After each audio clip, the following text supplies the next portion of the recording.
Welcome to this video. Today we will take a closer look at one of the most fundamental peripherals in the C2000 microcontroller family, timers. Timers are hardware counters that form the backbone of real-time control. They are used everywhere for generating precise delays, scheduling tasks, and creating periodic events. In this lesson, we will focus on the theory behind timers, what they are, how they work inside the C2000, and how to calculate their intervals.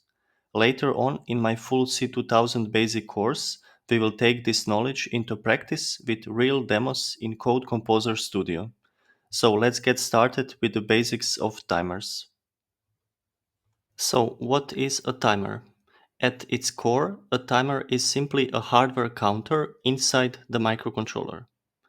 It updates its value with every incoming clock tick, which on the C2000 is derived from the system clock. In the figure, you see the timer illustrated as an up counter. The counter starts at 0 and increments step by step until it reaches the programmed limit, called the period. At the point the counter resets and an event can be generated, such as setting a flag or triggering an interrupt. On the C2000, the CPU timers actually operate as down counters. They load from the period value and count down to 0 instead of up. But the principle is exactly the same. When the terminal value is reached, the timer resets and can generate an event. This predictable behavior makes timers ideal for precise and repeatable timing tasks like delays, scheduling, and generating periodic events. Now that we understand how a timer behaves, let's look inside and see the basic building blocks that make it work. Every timer consists of a few basic building blocks.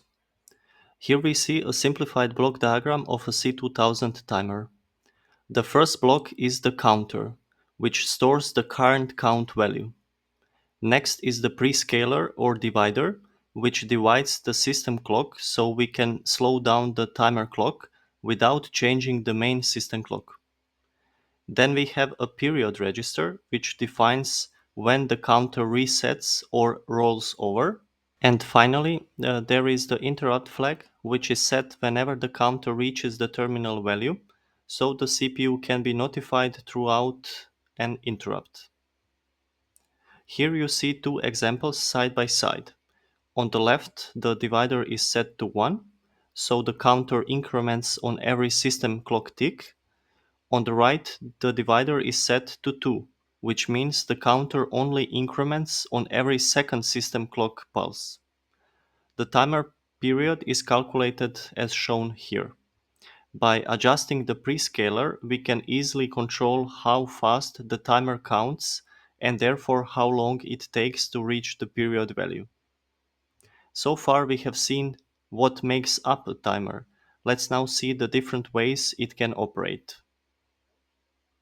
Now let's talk about timer modes. On many microcontrollers, timers can operate in different ways: counting up, counting down, or even counting up and down. On the C2000, the CPU timers are simpler. They are always down counters. Each timer loads from the period value, counts down to 0, and then reloads. When it reaches 0, the timer sets a flag and, if enabled, generates an interrupt. This reload event is what we use to create periodic timing in applications. Later in the course, when we cover PWM generation, we will see up-down counting modes in the EPVM timers. But for the CPU timers, remember this simple rule: they always count down. To prepare for the demo, let's take a 100 MHz system clock and calculate the timer period and divider values we will be using. Now that we know how timer works, let's do a quick calculation example. Here our system clock is 100 MHz, which means one clock tick happens every 10 nanoseconds. The timer frequency depends on two things, the divider and the period register.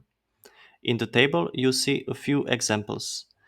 With a divider of 1 and a period of approximately 10,000, we get 100 microseconds. With the same divider and a period of 100,000, the timer period is exactly 1 millisecond.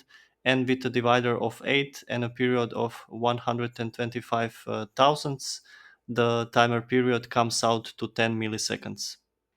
We will reuse these exact values later in the demo, so you will see how the calculation translates directly into timing on the hardware. So to summarize this lesson, we have introduced timers as hardware counters that update with each system clock tick. We looked at their building blocks, the counter, prescaler, period register, and interrupt flag. We saw that on the C2000, CPU timers are always down counters, but the principle is the same. When the counter reaches its terminal value, an event is generated. Finally, we calculated a few examples using a 100 MHz system clock, showing how the divider and period value define the timer interval. Timers are the foundation for precise, repeatable timing in real-time applications. So, that's the theory behind C2000 timers. Hardware counters with prescalers, period registers, and interrupt flags that let us generate precise, repeatable timing.